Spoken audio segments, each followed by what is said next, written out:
I'm not sure if it's useful to recap what happened in the third episode of The Acolyte. I'll just do that really quickly.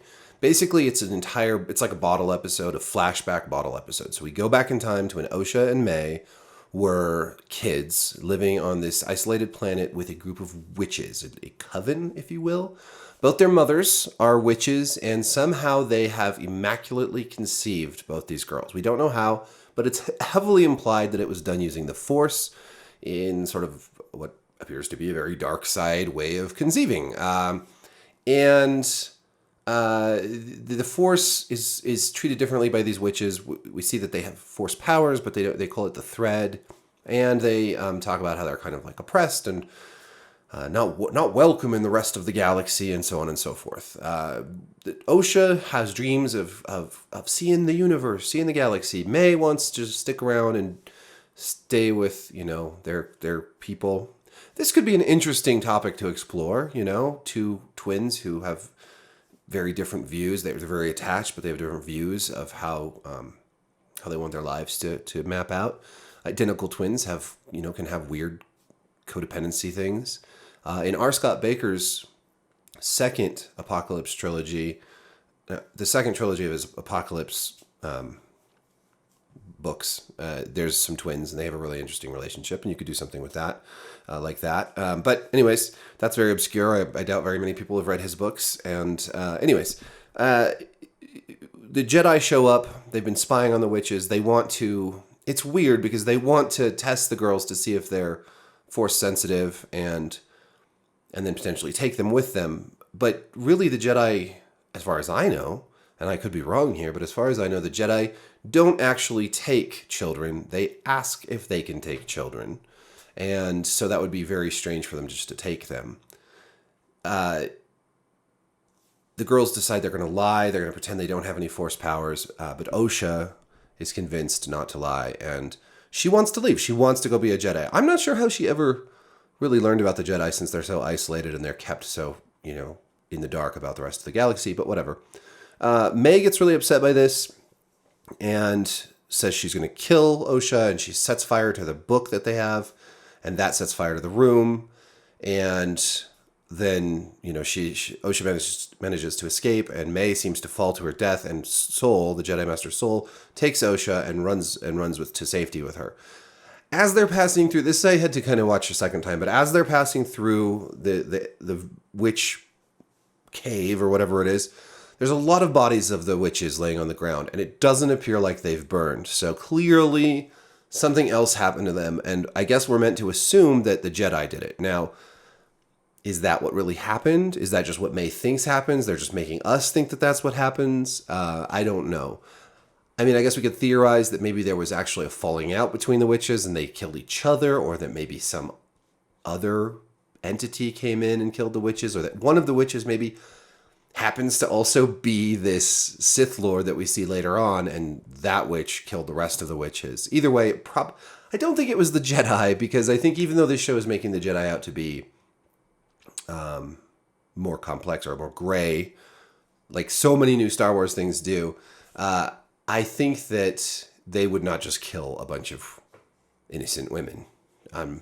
So I think there's more to it. Clearly, it wasn't May that killed everyone either. I'm not sure why anyone thinks that May did it, like why Soul or Osha think that she killed everyone, because they didn't look burned. Maybe that's just a production issue. Maybe they were burned and they just didn't look burned, or maybe there was like too much smoke. They died from smoke inhalation. I really just don't know. But this was just a very strange episode. There's a whole chanting scene where they're like, the power of one, the power of two, the power of many. And then I want them to like hit themselves in the face with a book like it's Monty Python. That was super cheesy. The little girls were super annoying. And I know child actors, it's not their fault. It's the dialogue and the direction. There are lines. There's a line where one of the girls says, the Jedi are bad. And the other girl says, the Jedi are good. That's literally dialogue in this show. And it's like that throughout. I mean, it's bad. It's just badly written. I don't even mind all the silly stuff like this planet of lesbian witches. Like, whatever. I liked the Night Sisters. They could have made these witches pretty cool, I think, but they really didn't. I just don't think this should have been an episode. It should have been maybe flashbacks throughout the show, or maybe they should have had some sort of intro. I don't know. The structure of this show is strange, and I do appreciate that we don't know exactly what happened. There's some mystery. I don't mind that, but I don't really care about enough of the characters to care about the mystery. That's the big problem here. I like Seoul. I think he's cool. I think it's odd that they named the Korean actor Seoul, which is the name of the capital of South Korea. But I do like him. I think the Padawan, played by Wolverine's daughter, is pretty cool.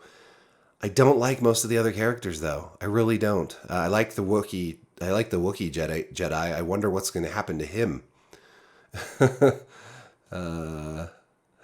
So, I don't know. I think this was just, like, there was no point to this episode. Like, this didn't even need, like, we already knew that something had happened, and now we just still don't, we have gained almost no new information from this episode. We already knew that some bad thing happened, that the fire happened, that Osha and May each thought the other was dead. I don't know why May thought that Osha was dead, because she was with, well, anyways. The point is, we didn't need this whole thing to be shown to us in one episode. It could have been maybe a couple little scenes, or it could have been just already communicated to us, and then we just find out what happened, what actually happens later on. So I call this one of the worst episodes of Star Wars ever made. Now, there's been some real contenders. First, I was like, this is the worst episode I've ever seen, but I'm not sure it is, because there was the Lizzo episode of Mandalorian. There's some real stinkers in Obi-Wan and Boba Fett. Ahsoka had some pretty bad episodes. So what's the worst episode? I don't know, but this is up there. This is up there. Just absolutely cringy writing.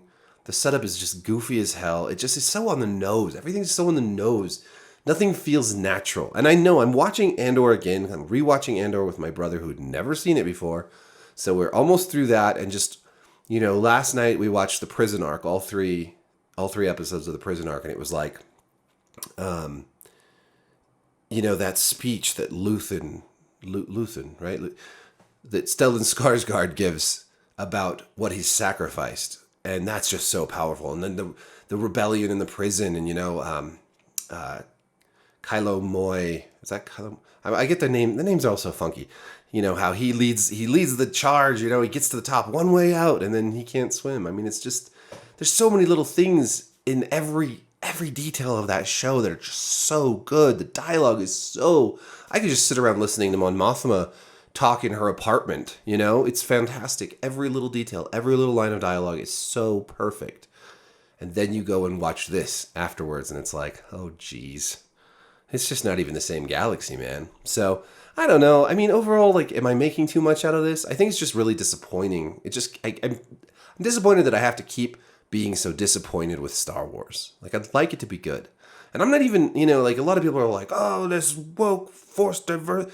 Like, I do think that they're handling diversity wrong, but I don't mind the diversity. I think it's great that we have, female Jedis, and I think it's great that we have more people of color in these shows, and I think it's great that we have more just exploring more stories. I think it's all wonderful. I just wish that they would do it in a way that felt more natural and less just like this corporate token diversity, and just less like, oh, let's just push this agenda, rather than like, let's just tell a really good story and let that diversity work through that story rather than the other way around. And that's what I see so much in this show, as opposed to Andor or something like that, which has a lot of diversity, but it's handled in such a better and more tasteful and more organic way, where it serves the story rather than is just thrown in people's faces like, haha, look at us, So what did you think of this episode? Let me know in the comments. Are you even watching the show or just watching all the fun reactions on YouTube and Twitter?